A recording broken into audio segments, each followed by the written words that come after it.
So the play was ready, it was published, and Lindsay and her team at Beaumont School were busy, ready to put Game Over on. There's the amazing poster they did, and the programme, and an incredible resource pack. And very early on, they managed to get the most incredible coverage. So we were on the main BBC News. I've never been on the main BBC News before. But we were interviewed, and an extract from the play was shown, and this was the scale of the story. So Game Over really got off to an incredible start, and the performances from the young people at Beaumont, and this is Beth McRae, her performances, I've talked about Natasha Thomas from OYT before. Beth's performances were in that calibre, so the same kind of quality of compassion and empathy that Natasha brought to the performance with Fiona. Beth did this as the number one Lorin, but she had lots of other Lorins around her to kind of feed off as well, which was great. And Zoe's son Matt Sims, and Luke Nixon were stunning as the dad Barry and LD. Lovely photograph there, and Matt had this way of going up to, I can remember him at one point going up to Barry and kind of fiddling with his tie, and because Barry and the family were unaware of Lewis, he was able to do this stuff and really offend. And Ruari, if you get the new copy of the script, the salamanderstreet.com script, Ruari's written his report on the performance, on performing in it. He was one of the friends of Breck in the performance, but later on, when they were taking it to Edinburgh, he was hoping to play LD. He'd done all the rehearsals, and then of course COVID-19 came and everything got cancelled. What a tragedy for this group that they weren't able to show off this coming summer the wonderful performance they did. But what they did do was get some fantastic coverage. So the New Statesman, with Boris on the front, did a review of the play that they were in. So these are some extracts from Ryan Gilbey's review. Ryan Gilbey is an ex-student of mine, so he was in Too Much Punch for Judy. Quenchers, many years ago. The knowledge that we are hearing words that have been spoken rather than fabricated brings an inarguable authenticity. Game Over has its share of audacious touches. There are 5 Lorins on stage at the same time, an idea that came to Mark after Lefebvre told him that she had been torn apart by her son's death. And there are dance-like interactions between mother and murderer, and they were absolutely stunning. The one I remember was at the moment of the murder, Lewis Danes goes over and lifts Beth into the air, Beth playing Lorin, into the air and kind of slams her on the ground. Just the ultimate disrespect at that moment. And he messes around with the stones that she had. It was cruel, but it was amazingly theatrical. Though I had never met them, it was hard not to feel protective and to watch the play through their eyes, especially given the intimacy of the performance space, and I think Ryan was sat immediately behind them. Breck's father was his equitable commentary that provided the evening's most salutary moment. He talks in the play of having struggled with the compassion he felt towards Danes who had been abandoned by his parents. And this is Barry talking. His life was ruined. Breck's life was ruined. Our lives are ruined. And I don't know how you write a play, but I'd like you to have this in the back of your mind. When those words are spoken on stage, we're reminded that the waste of life extends far beyond the dead. Everyone mingled with the teenage cast over drinks afterwards, and that's one of my finest memories of all these plays, but this one in particular. Carly and Chloe exchanged Instagram details with their onstage counterparts, while their brother Sebastian scribbled in a notebook. And it really was wonderful, and I remember Lorin had a dreadful trip. The whatever motorway they came up was closed, and they got there like 5 minutes before, and the theatre laid on a little bit of food for them to eat. But it was such a difficult thing, and they'd had a nice afternoon that they were going to do, which didn't happen, and then they had to come in and watch the play. And at the end of it, they had actually enjoyed the evening. So that was quite amazing.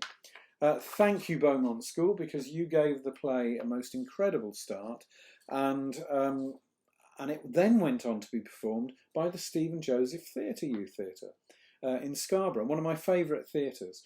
A lovely, lovely review from the Yorkshire Times.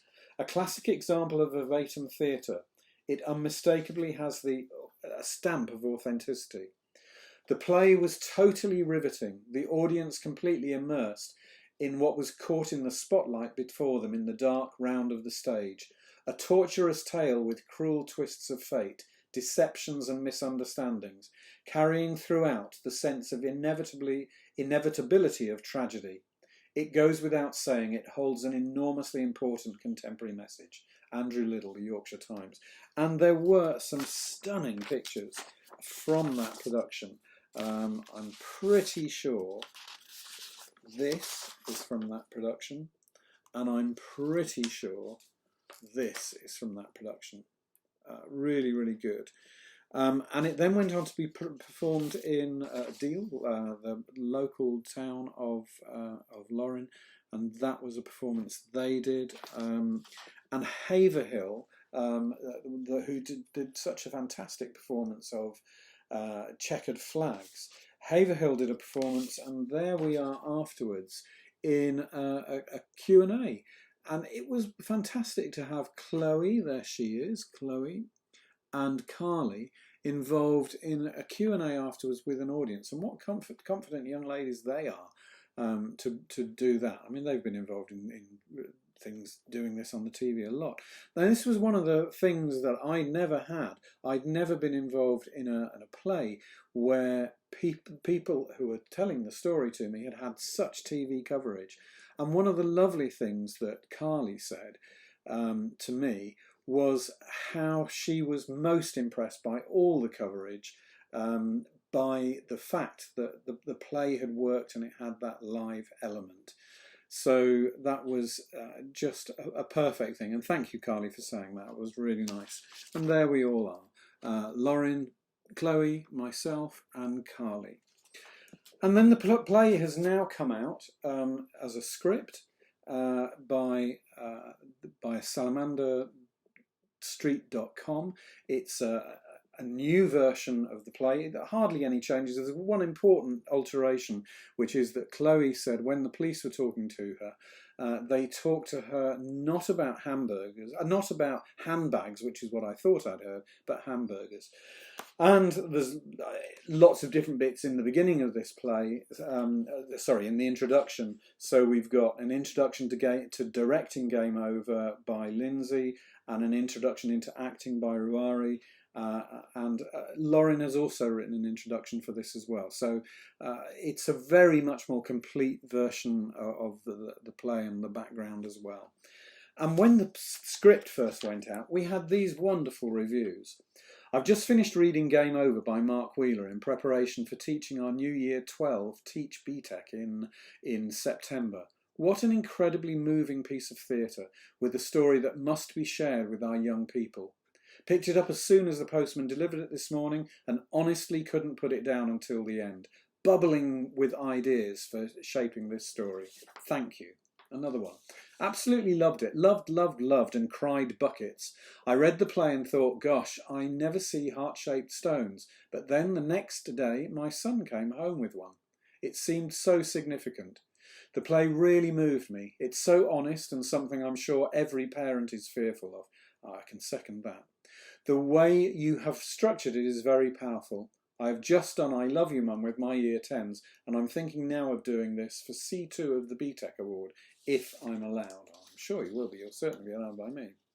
And finally, this has left me far more educated than I thought I was. I knew the story of Breck being a teacher, but reading the verbatim words of his mum has broken my heart and made me truly understand the importance of having open and frank conversations about online activity. I'm in awe of Lorin. Thanks, Mark, for creating another brilliant and crucial piece of theatre that I will share with my students and my own children as they grow up. It's a read that all teachers should have to stress the importance of good online education. Thank you to all who contributed. This will make a difference to young people's lives. And thank you, Salamander Street, .com, for coming in at a time of need when the play had just been released and then suddenly Zinc weren't operating anymore. And that was all such a sudden thing. So a big, big thank you to George for doing that, and Konstantinos for designing this wonderful Game Over cover. And I love, as you know, the things they've done with my double L. So really lovely. A chilling and harrowing tale, skillfully written using the words of Breck, Bednar's family, friends and his killer. And his killer's words are in the play. It deals with the potentially disastrous effect of social media and how to keep safe online by recognising the signs of grooming and exploitation. And that was Vivienne Lafferty, the trustee of National Drama, having watched the Beaumont School performance, which was the perfect start for this play.